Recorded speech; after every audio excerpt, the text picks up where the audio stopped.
Not cooked all the way. Not that part. Hey everyone, it's Jeri, and if you know me, I love challenging myself by taking ingredients, using them in unconventional ways to make new dishes. Today, I have a special guest who's going to challenge me to use one mystery ingredient in 3 different dishes. Let's see what it is. Hi Jeri, Hey. How are you? My name is H. Wu. I am a food content creator based in Los Angeles, and I am here to present Jeri a mystery ingredient. Oh gosh, I'm a little nervous. It's a big plate with a God. big plate lid thingy. What are these called? 3, 2, 1. Oh gosh, a coconut? I would love if you can make me 3 different meals with this one secret ingredient. I'm up for the challenge. I trust you. Okay. You can do this. You're tasking me with making 3 dishes. I feel like you can open the coconut. Okay. Oh, wow. The way my mom showed me is she would take the back of the cleaver like this and hold the coconut, and then there's like these eyes of the coconut, and she would kind of hack at it. I mean, there's only one way to find out. There's juice coming out. Okay, one more. Give it one more hack. Stop Look it. at that. You Look better at that. stop. Look at that. That's good. I wish you best of luck on making these 3 meals. I'm gonna go kick it on the couch and just wait. You're not. Yeah. Peace. I guess it's just me. I feel like H.Wu is a force to be reckoned with. So I'm going to be making him coconut cinnamon rolls with coconut filling and a coconut cream cheese frosting. I know it's a mouthful, but it's going to be amazing. So to kick things off, I am going to first bloom the yeast. We're gonna add some sugar to the bowl, some melted coconut oil, and we have our warm coconut milk, and last but not least, our yeast. So I'm just gonna sprinkle this over the top and give it a nice little whisk. All right, this is nicely whisked. I'm gonna set this to the side and let it do its thing for about 10 minutes. Our yeast has bloomed. Now I'm going to add the flour to the wet ingredients. I haven't made cinnamon rolls like this before, so I'm super excited to see how this turns out. Some arm strength in this. I'm like, I'm going to just cover this with my towel here. Let it sit to the side for an hour until it's doubled in size. Okay, now we're going to move on to our filling. We're gonna kick things off by adding these dry roasted hazelnuts to our food processor. This feels perfect. Coconut flakes.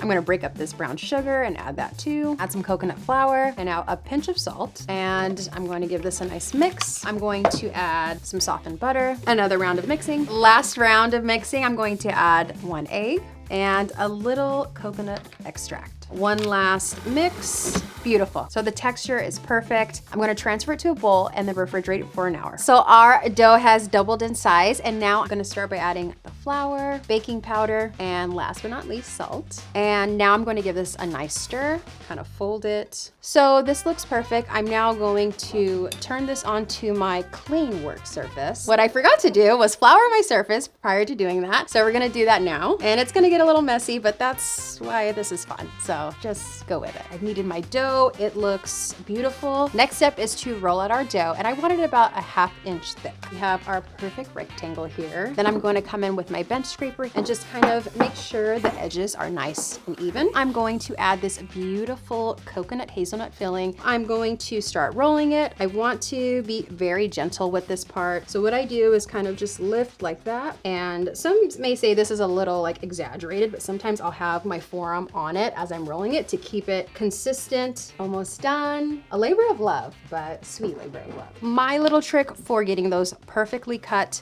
pieces is by using this handy dandy floss. And when you use this, be sure to use floss that's not flavored. I'm gonna start by trimming the edges, and you just bring it over like this and pull together, and look at that. What I'm going to do is bring this floss all the way to the middle and then do that again. The reason why I'm separating these two is because I'm going to be baking these in 2 separate baking dishes. So we're gonna start adding these in containers. Here we go, they're in their baking dish. We're going to put this to the side and allow it to proof. Okay, these lovelies are ready for baking. Let's go ahead and put these in the oven. Look at these golden brown beauties. I am going to set these to the side to cool for just a little bit and then start working on the coconut cream cheese frosting. So I'm going to start by adding this room temperature cream cheese to a bowl and mixing it until it's light and fluffy. And then next, I'm going to add this room temperature butter and just repeat that same thing. Beautiful. I'm going to add my powdered sugar, and I'm going to sift this first. The reason why I sift it is to just break up any clumps. I'm going to use this hand mixer and just mix all the ingredients. Next, I'm going to add my coconut milk. And lastly, I'm going to add coconut extract. Last mix.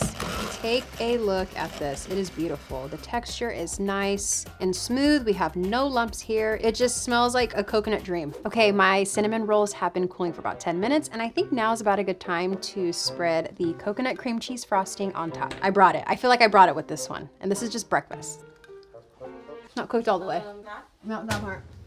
Okay, I just sampled that little piece right there, and although it looked cooked on top, it wasn't cooked through. So I'm really glad we have that second batch, because I think we're gonna default to that one because I can't give this to H-Woo. All right, round two, we're gonna try this again. I feel a lot more confident that these are cooked through. So I'm going to top them with our coconut cream cheese frosting, and then I'm going to plate one for H-Woo, and perfect. This plate was made for the cinnamon roll. All right, now on to lunch. I'm going to be making H-Woo kinilaw, which is also referred to as Filipino ceviche. So what makes this dish super unique is the use of coconut vinegar, and I'm part Filipino, and coconut milk is really prevalent in a lot of our cooking. So this is a big reason why I kind of lean towards this. I have here sushi grade salmon that's been perfectly cubed thanks to the amazing culinary team. I'm going to add some lime juice, and lastly, coconut vinegar. And what this step does just kind of eliminate that fishy odor and really just refreshes the salmon. And then I'm going to strain the mixture. Okay, it looks like it's still draining. What I'm gonna do is cover this with a towel, leave it in the fridge, and then work on the rest of the ingredients for the kinilaw. Now I'm going to slice these onions, and these are just gonna be topped onto the kinilaw. I'm going to transfer these sliced onions to an ice bath. And what this does is it eliminates that sulfur kind of astringent, strong bite that you get from onions. Now we're moving on to the dressing, which should be a little tart, a little sweet, but big on citrus flavor. Starting with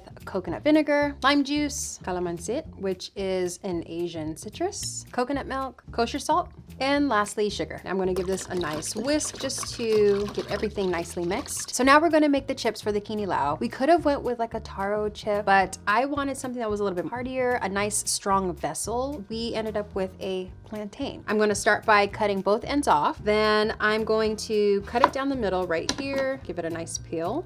What am I doing? Why didn't I just do this? My mom would be looking at me in it right now like, what are you doing, child? Next, I'm going to use my favorite gadget of all time and slice them into really thin strips. So I've sliced the plantain perfectly thin, and now it's time to fry. Hear that nice sizzle. These are perfect. They're ready to be pulled out. I'm gonna drain the excess oil off first, then place it on my wire rack. So while these are still hot, I'm gonna top them with a little bit of salt, and I'm gonna repeat till I'm done. All right, y'all, it's assembly time. Starting with the dressing, I'm gonna add that to the salmon. Then I'm gonna add mango, coconut, Thai chili for a little kick, ginger. I am a ginger girl, so I'm gonna add a lot. I hope H-Woo likes ginger too. Green onion, and our perfectly crisp red onion, and give it a mix. And what's really nice is right before H-Woo tastes it, this is all gonna sit together so all the seasonings and flavorings have time to marry. The way I wanna do this is I kind of wanna have it all in the center and then have the juice surrounding it, kind of like a little moat. And then I am going to finish it off with some cucumber slices just to make it a little fancy, a little kind of pretty there.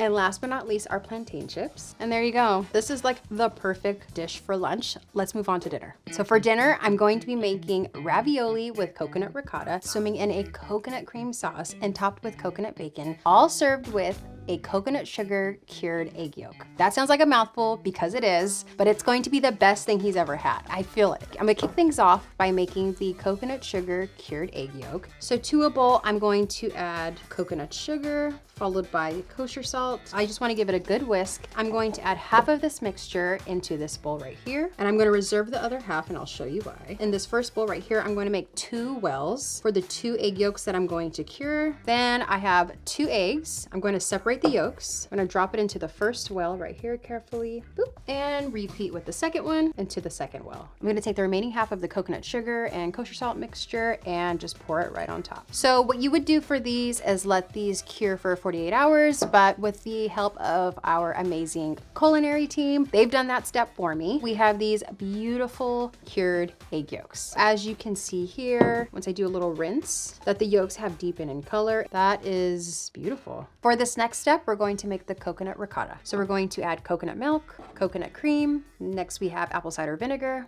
a little bit of garlic powder, lemon juice, lemon zest, salt, onion powder, and black pepper. This step is going to act as our binder. This is the agar agar. And the reason we're adding this is because this is not a traditional cheese. We're using coconut milk, so it doesn't have that typical protein that you would find in like cow's milk. I'm going to transfer this mixture to a bowl. So the next step here is to refrigerate for 2 days, but the culinary team that we have has already done this for us. So we're just gonna swap this out. And voila, coconut ricotta. The last step for this coconut ricotta is to add lemon zest, parsley, and chives, and give this a nice little fold. This legit looks like whipped ricotta to me. This is beautiful. So I'm going to transfer this to a piping bag, keep it fridged until it's ready for use. Now I'm making the ravioli dough. I'm going to start by separating 8 eggs from its yolks and then adding 1 whole egg to this bowl. I'm just going to whisk it up. To a standing mixer, I'm going to add flour, kosher salt, the eggs. I'm going to mix this until it forms into a ball.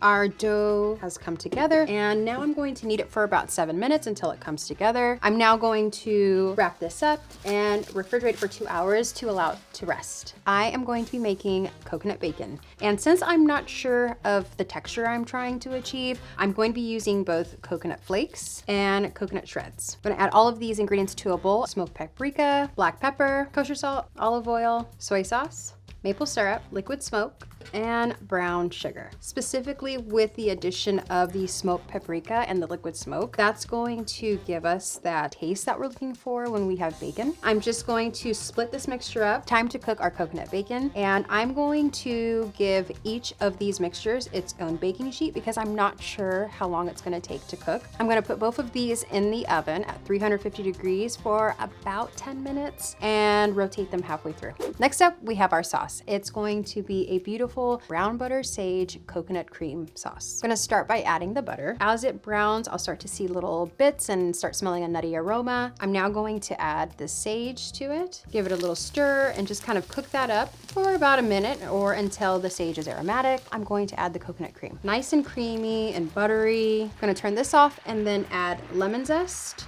parsley, chives. Just give that a good stir. Our coconut cream sauce is just about finished. I'm just going to add a pinch of salt, and that's it. Now it's time to make our ravioli. I'm going to divide my dough up into 4 pieces. Then I'm going to make sure that both sides of the dough are heavily floured because I'm then going to pass it through my pasta maker. Let's start with the first pass. I'm going to keep doing this until I get to step 5. That is so fun. Okay, I'm legit excited right now. I'm like, oh my gosh. I am so excited. So starting off, I'm going to cut this into 2 big squares. Then I'm going to take one side of the smaller circle and just do a light indentation into the dough. Next, I'm going to pipe it within the circle. So I'm gonna leave just a little bit of room so I don't go out of the bounds of the circle and just fill in this part. I'm going to take the second sheet and put it right on top. All right, we have the filling right in the center. So now I'm going to cut the ravioli with a bigger circle and push completely down. And last but not least, just go ahead and take the smaller circle and shape it a little bit, but be very careful not to poke through. And we have ravioli. I'm going to assemble the rest of these and then cook our ravioli. The water is boiling, so I'm gonna add the first one.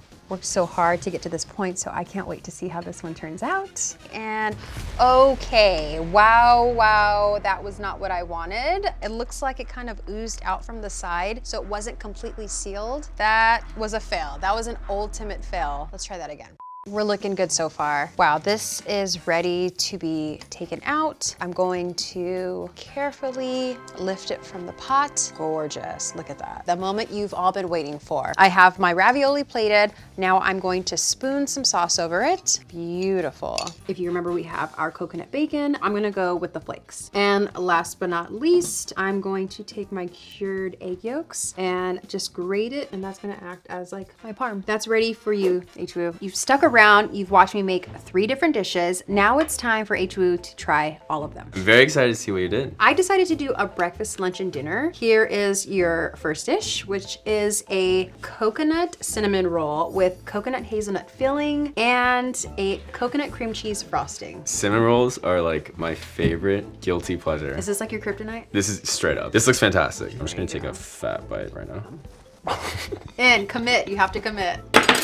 Fantastic. Really? Fantastic. I actually really like the texture of the coconut coming through, but it wasn't overwhelmingly coconutty either. Okay, Because I could still taste the integrity of a cinnamon roll. Give it like a 9 out of 10. I don't know how the other two dishes That's are gonna just do round as one. well. That's breakfast. Get ready for lunch. Meow and pow. Mmm. This is quinelo, which is like a Filipino version of ceviche. I used a coconut dressing. You see some coconut meat in there as well. I'm excited. I mean, it looks beautiful. I want to say it's better than ceviche. After taking a couple of bites, do you get that coconut essence? Or... Absolutely. I would honestly eat the whole thing Would if you? like we're not filming right now. I give you a 8.9 out of 10. You can be honest. Like if something's a legit 6, like just come No, through this with is with the good. true rating. No. Okay. This is good. I am most excited for dinner. You ready? Ooh. First off, we have a coconut ricotta ravioli. It's bathing in a beautiful coconut cream sauce, beautiful coconut bacon bits, and then finish it with a coconut sugar cured egg yolks. It looks gorgeous. Boom. Yeah, Money shot. Here's my bite. that's beautiful.